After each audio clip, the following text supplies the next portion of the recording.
வணக்கம். வணக்கம். 16 செல்வங்கள் பெற்று பெருவாழ்வு வாழ்க அப்படின்ற மாதிரி நிகழ்ச்சிகள் எல்லாம் நமக்கு ஆசீர்வாதம் பண்ணுவாங்க.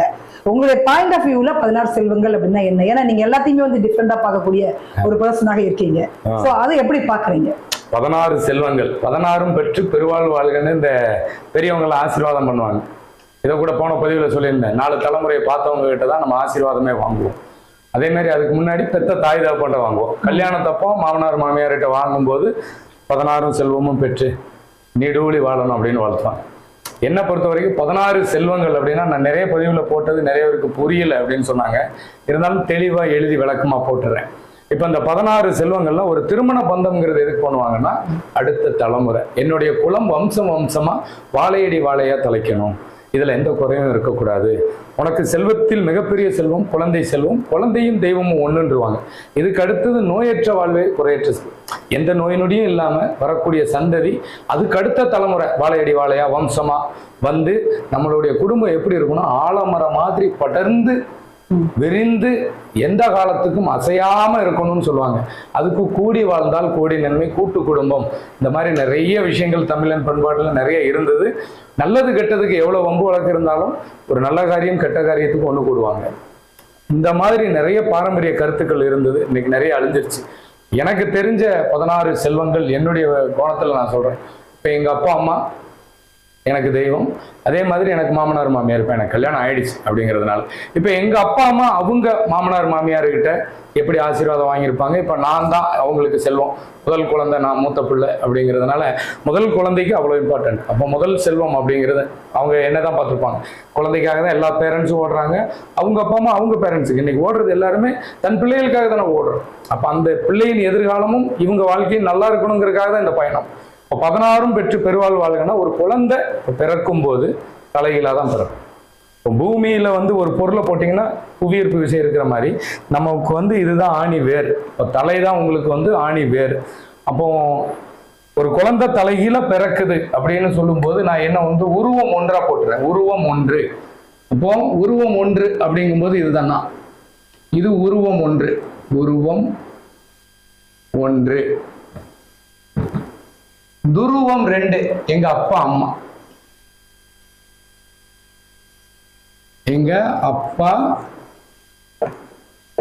அம்மா. இது வந்து துருவம். துருவம் 2. திசை 4.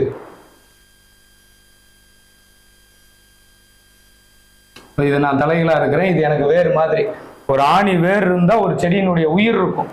சுத்தி இருக்கிற விழுதுகள் இருந்தாதான் அந்த மரம் சாயாம இருக்கும். அப்போ ஒரு செடிக்கு நோயோ நொடியோனாலும் அந்த மருந்து எங்க வைப்பாங்கன்னா வேருக்கு வைப்பாங்க. அப்போ திசை 4 அப்படின்னா அப்பா அம்மா துருவம், திசை 4 அவங்க அப்பா அம்மா. அப்பாவுடைய அப்பா, அப்பாவுடைய அம்மா, அம்மாவுடைய அப்பா, அம்மாவுடைய அம்மா. இது திசை 4. திசை 4. திசை 4. இது திக்கு 8. இறைவா எனக்கு திக்கும் தெரியல, திசையும் தெரியல. திக்கற்றவனுக்கு தெய்வம் துணை. திக்கற்றவன். திக்கற்றவன் அப்படின்னா திக்கற்றவன். திக்கு பிளஸ் கற்றவன். திக்கற்றவன்னா திக்கை கற்றவன் அர்த்தம். அப்போ திக்கை கற்றவனுக்கு தெய்வம் துணை அப்படின்னா எங்க அப்பாவுடைய அப்பாவுக்கு அப்பா அம்மா, எங்க அப்பாவுடைய அம்மாவுக்கு அப்பா அம்மா, எங்க அம்மாவுடைய அப்பாவுக்கு அப்பா அம்மா, எங்க அம்மாவுடைய அம்மாவுக்கு அப்பா அம்மா. இப்போ எங்க அப்பா அம்மா எனக்கு இருக்கிறாங்க. இப்ப எங்க அப்பா அம்மா எனக்கு இருக்கிறாங்க. அப்ப எங்க அப்பா அம்மாவுக்கு இது யார் அப்படின்னா அவங்க அப்பாவை பெற்றது 2, அம்மாவை பெற்றது 2, தாத்தா பாட்டு. எங்க அம்மா எனக்கு இருக்காங்க, அவங்களுக்கு அவங்க அப்பா அம்மா. இப்ப இங்க 8. இப்ப இதே இடத்துல மாமனார் மாமியார். இப்ப இந்த 8 எனக்கு என்னுடைய ஆணி வேறு, இந்த டிஎன்ஏ அத்தனையும் என் உடம்புல உயிரோட இருக்கும். இந்த குடும்பத்தினுடைய தலைமுறை அணுக்கள் என் உடம்புல உயிரோட இருக்கும். ஏன்னா இவங்களால இவங்க உருவானாங்க, இவங்களால இவங்க உருவானாங்க, இவங்களால இவங்க, இவங்களால இவங்க, இவங்க சேர்த்ததுதான் இவங்க. இப்போ ஒரு தாய் தந்தை இல்லாம ஒரு குழந்தை பிறக்காது.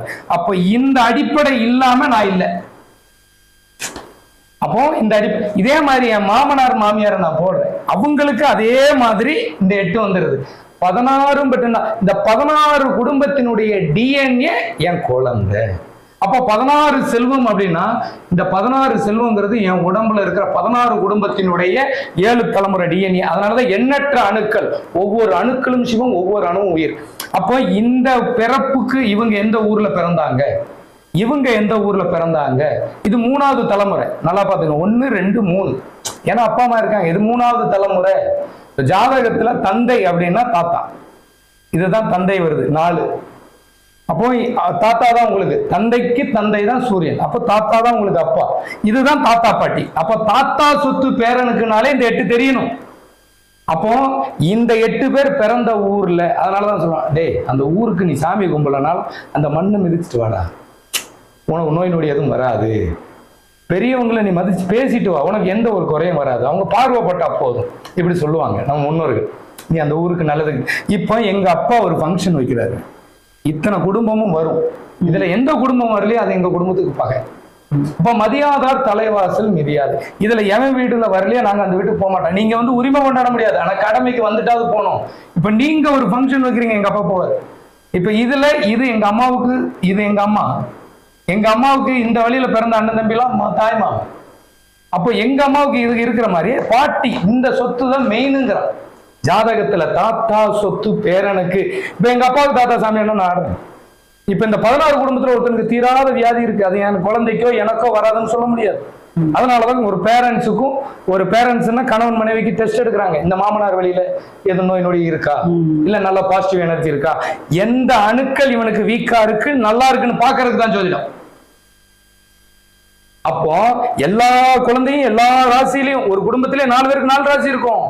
இதுல இந்த 16 குடும்பத்துல அவன் எந்த அணுக்கள்ல பிறந்திருக்கான் அந்த ராசி தான் அவனுக்கு வேலை செய்யும். ஒரே ராசியா இருக்கலாம், பலன் வேற, குணம் வேற, நிறம் வேற, ஒவ்வொன்றுமே வெவ்வேறு. அவன் ஒரு தொழில், அவனுடைய சிந்தனை எல்லாமே மாறுபடும். அப்ப ஜாதகங்கிறது சும்மா கிடையாது, தன்னுடைய குடும்பத்தினுடைய ஆணி வேறு. அப்போ 16 செல்வங்கள் தான் 16 குடும்பத்தினுடைய டிஎன்ஏ. அதனாலதான் இந்த 16 பேர் பிறந்த ஊருக்கு நீ போகும்போது ஒரு செல்போன் டவர் மாதிரி அந்த ஊருக்கு போகும்போது என் அணுக்கள் ஆக்டிவேட் ஆகும். இப்ப என் அணுக்கள் ஆக்டிவேட் இல்லை, இப்ப எனக்கு செவ்வாயின் கர்மாங்கிறீங்க, அப்ப எனக்கு சிவப்பணுக்கள் உற்பத்தி கம்மி. அப்ப நான் அந்த இடத்துக்கு போகும்போது அந்த அணுக்கள் ஆக்டிவேட் ஆகும்போது நான் அந்த உணவையோ அந்த ட்ரீட்மெண்ட்டையோ எடுக்கும்போது எனக்கு கேட்கும். அதனாலதான் பிறந்த இடத்துல எனக்கு இடம் விட்டு இடம் மாறினா எனக்கு வந்து ஏதாவது ஒண்ணு மாறுதுப்பா, ஒரு மாதிரி இருக்கு. எனக்கு நம்ம ஊர்ல அது பட்டிக்காடா இருந்தாலுமே நீங்க பிறந்த ஒரு குறை சொன்னா கோவம் வரும், அது அந்த உணர்வு. அப்போ இந்த 16 பேரும் பிறந்த ஊர் தான் நமக்கு செல்வம், உறவுகளே கடவுள், அதை உணர்த்துவது உணர்வு, அவங்க அணுக்கள். அப்போ இவங்க வாழ்ந்த இடத்துல இருக்கக்கூடிய அந்த இனம். அதனாலதான் நான் சொல்லுவேன், ஜாதியில் ஏற்றத்தாழ்வு இல்லை. எந்த A1 பாசிட்டிவ், ஒன்று B1 பாசிட்டிவ், ஒரே குடும்பத்துல பல வகை ரத்தம், குரூப் வேற. அதை நான் தெரிஞ்சு வச்சுக்கிறேன். நான் என் இனம், நான் எந்த இது, எனக்கு என்ன நன்மை தீமை, அதை நான் சரி பண்ணணும். அப்ப இந்த 16 பேர் பிறந்த ஊர்ல அவங்கவுங்க கம்யூனிட்டி, அதாவது உன்னுடைய குலம் சார்ந்த அந்த கோவிலுக்கு நீ போய் சும்மா கும்பிட்டுட்டு வா. உனக்கு எந்த பிரச்சனை வந்தாலும், மழை பெய்யும் கொடையா இருப்பாங்க, வெயில் அடிக்கும் நிழலா இருப்பாங்க, பிரச்சனை வரும் அதை உன்னை கை கொடுத்து தூக்குற தோல் கொடுக்கிற தோழனா இருப்பாங்க. வரும் துன்பம் வந்த வழியே செல்லும். உனக்கு அதனால நான் திக்கற்றவனுக்கு தெய்வம் துணை. நான் இந்த 8 திக்க கட்டுட்டானா அவன் இந்த உலகத்துல எங்க இருந்தாலும் ஜெயிப்பான். ஆனா இங்க போகாம விட்டுட்டான்னா, இங்க நிறைய பேருக்கு தெரியல, 3வது தலைமுறை தெரியல, அப்பா அம்மா பிறந்த ஊர் தெரிஞ்சு தாத்தா பாட்டி ஊரே இங்க 2வதே முக்குது. அப்போ இவன் எந்த கோயிலுக்கு போய் என்ன பரிகாரம் பண்ணி பழனிக்கே பால் காவடி எடுத்தாலும் அவன் பாவம் தீரல. ஏன்னா அவன் பூர்வீகம்ங்கிற புண்ணியம் 5ஆம் இடம் அவுட்டு. 5ஆம் இடம் ஸ்ட்ராங்கா இருந்தா தானே பாக்கியம் வரக்கூடிய அமைப்பு உனக்கு சரியா இருக்கும். 5 ஒர்க் அவுட் ஆனாதான் உனக்கு 9 வேலை செய்யும். 9 நல்லா இருந்தாதான் 10ஆம் இடங்கிற தொழில் நல்லா இருக்கும். அப்போ உன் கர்மாங்கிற 10ஆம் இடம் வேலை செய்ய ஆரம்பிச்சு. அப்போ இந்த கர்மாங்கிறதே இவங்களுக்கு தான் பண்ணுவ.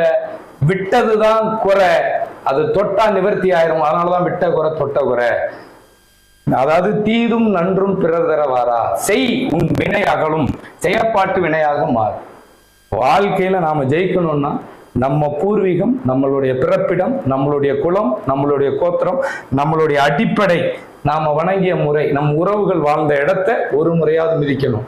அப்பதான் இந்த புதன்னா மாமே, உங்களுக்கு சூரியன்னா தாத்தா, இப்படி எல்லாமே உறவுகளா தான் கொடுத்து வச்சிருக்கான். உனக்கு எந்த உறவு கெட்டுடுதோ அந்த உறுப்பு கெட்டுடும். அந்த உறுப்பு கெட்டுடுச்சுன்னா அது சார்ந்த விஷயங்கள் சமூகத்துல கெட்டுடுது. நீ இதை ஆக்டிவேட் பண்ணணும்னா இந்த ஊருக்கு போயிட்டு தான் புனித ஸ்தலங்களுக்கு போனா அது வேலை செய்யும். இல்லைன்னா செத்த நாய் மேல எத்தனை லாரி ஏறினா என்ன, செத்த பணத்துக்கு வைத்தியம் பண்ண மாதிரி செத்த அணுக்களுக்கு ட்ரீட்மெண்ட் பார்த்தா வேலை செய்யாது. இப்போ நான்லாம் சொல்லி இதெல்லாம் நடந்துருச்சுன்னா உங்களுக்கு மருத்துவர்கள் இருப்பாங்க, நோயாளிகள் குறைவா இருக்கும், அதுவும் தீரும். அதே மாதிரி ஜோதிடர் இருப்பாங்க, பார்க்க வேண்டிய தேவைகள் குறைவா இருக்கும். ஏன்னா உனக்கு நிறைய குறைவு இருக்காது. நிறைய பரிகாரம் செய்யறதுக்கு கோவில்கள் இருக்கும், உனக்கு அங்க பரிகாரம் செய்ய வேண்டிய வேலை இருக்காது. ஏன்னா எந்த குறைவும் இல்லை. ஒரு தாய்க்கு ஒரு குழந்தை பிறக்கும் போது அது அதாவது மோல்றது கழுவுதா, பேழ்றது கழுவுதா, இல்ல எதுவும் கடிச்சிருச்சான்னு ஒவ்வொரு அசைவையும் தாய் தான் கண்டுபிடிச்சு. அப்படி இருக்கும்போது உன்னை படைச்ச அந்த குடும்பத்தினுடைய ஒவ்வொரு அணுக்களையும் உணர்த்துவது இறை. அதனாலதான் நம் முன்னோர்களினுடைய வழிபாட்டு பேர் கிராம தேவதைகள்னு. அப்போ அந்த தேவதைகள் குடியிருக்கிற மண்ணை நீ மிதிக்கும் போதே தேவதைகளுடைய, உங்களுக்கே சொல்லி தேவதைகள் கொடுத்தா அள்ளி கொடுக்கும். அப்ப இந்த 8ம் அந்த மாமனார் வழி திருமணமான பாக்கியம்ங்கிற அந்த 8ம் சரியா அமைஞ்சா 16 செல்வங்களும் சிறப்பாகவும் சீராகவும் அமையும்.